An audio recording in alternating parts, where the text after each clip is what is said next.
नमस्कार शेतकरी बांधवांनो. डिसेंबर झाल्यानंतर ना अर्थात जानेवारी आणि फेब्रुवारी महिन्यांमध्ये जे मालामाल करणारी कोणती पिके आहे, अर्थात जी दोनच पिके आहे, तुम्ही निश्चितच सुरुवातीचा थंबनेल सुद्धा बघित असेल की जानेवारी महिन्यामध्ये लागवड करताना जे महत्वाचे आपल्या शेतकरी बांधवांना कशा पद्धतीने मोबदला जास्त पद्धतीमध्ये मिळेल किंवा प्रॉफिट आपण मिळू शकतो, त्याच्यामध्ये दोनच पीक आहे. तर पहिलं पीक आपल्याला या ठिकाणी जे बघायचे त्यासाठी आपल्याला महत्वाचं जे पहिलं पीक आहे ते निश्चित आहे कलिंगड पीक. अर्थात कलिंगड पीक आपल्याला या ठिकाणी लागवड करायची आहे. तर लागवड करत असताना महत्वाचं जे शेड्यूल आहे ते तुम्ही बघत आहात, किंवा आळवणी असेल, ड्रिंचिंग सिस्टीम आहे, फवारणी आहे आणि रोप आहे. तर रोपं निवडताना शक्यतो चांगल्या व्हरायटीची वाणाची निवडा, जेणेकरून काळ्या पाटीची असेल, काही पांढरी पण आहेत, चांगल्या पद्धतीने माल निघणार आहे. तर निश्चितच या ठिकाणी निवड करताना कलिंगडची जातीची आणि वाणाची निवड करणं खूप गरजेचं आहे, ज्याला वजनदार राहील, आतमध्ये माल चांगला वजनदार असेल, त्यातला जो आपण गर म्हणतोय हा लाल भडक असेल. आणि निश्चितच साधारणपणे आपल्याला मार्केटमध्ये कमीत कमी आपण या ठिकाणी 8 रुपये 9 रुपये जरी किलो माल बाजारभाव जरी भेटला तरी आपल्याला या ठिकाणी पुरेसा आहे.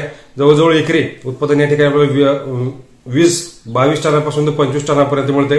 आपल्याला एवढं पण उत्पादन नकोय. साधारणपणे आपण या ठिकाणी जरी 20 टन जरी बाजारभाव धरला, आपलं 20 टन माल निघाला आणि बाजारभाव जरी कमीत कमी पार 8 रुपये ते 10 रुपये जरी धरला तर या ठिकाणी 1,80,000 ते 2 लाख रुपये आपल्याला या ठिकाणी हमखास होणार आहे.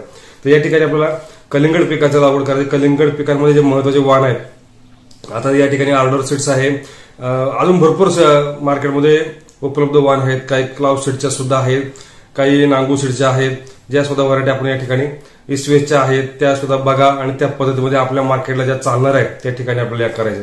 तर निश्चितच पहिलं वाण बघितलं आपण कलिंगड. दुसरं वाण या ठिकाणी महत्वाचं जे असणार आहे ते आहे खरबूज. ते सुद्धा ह्या सिस्टम पद्धतीमध्येच आहे. त्याला सुद्धा हीच मेथड सेम टू सेम आहे, फक्त त्याची साईज मध्ये फरक आहे. हे खरबूज आपल्याला गोल मध्ये येणार आहे आणि कलिंगड आपल्याला लंबकुळ्या स्वरूपामध्ये येणार आहे. तर सेम सिस्टम दोन्ही पण करू शकता चांगल्या पद्धतीने. आणि विशेष म्हणजे खरबुजाला बाजारभाव चांगल्या पद्धतीमध्ये असाल, साधारणपणे 14-15 रुपयापासून तर 25 रुपयापर्यंत सुद्धा मार्केटमध्ये बाजारभाव बघायला मिळाले. बाजारभाव सुद्धा चांगले आहेत. फक्त खरबुजाला एक फळमाशीचा प्रादुर्भाव हा जास्त प्रमाणामध्ये असतो, तर त्याला निश्चितच फळमाशीचा ट्रॅप आपल्या या ठिकाणी लावणं गरजेचं आहे. तसं कलिंगडला या ठिकाणी काही फळमाशीचा प्रादुर्भाव काही दिसून येत नाही. तर ह्या दोन्ही गोष्टी सेम टू सेम आहेत. त्या दोन्ही गोष्टी आपल्याला चांगल्या पद्धतीने समजून घ्या. फक्त फळमाशीचा प्रादुर्भाव खरबूज कलिंगडाला तर नाहीयेत किंवा दिसत पण नाहीये. तर काही ठिकाणी आपल्याला क्वचित ज्या ठिकाणी जंगल असेल किंवा रान असेल, म्हणजे डोंगर रान असेल, तर त्या ठिकाणी फळमाशीचा हा क्वचित प्रादुर्भाव आढळून येतो.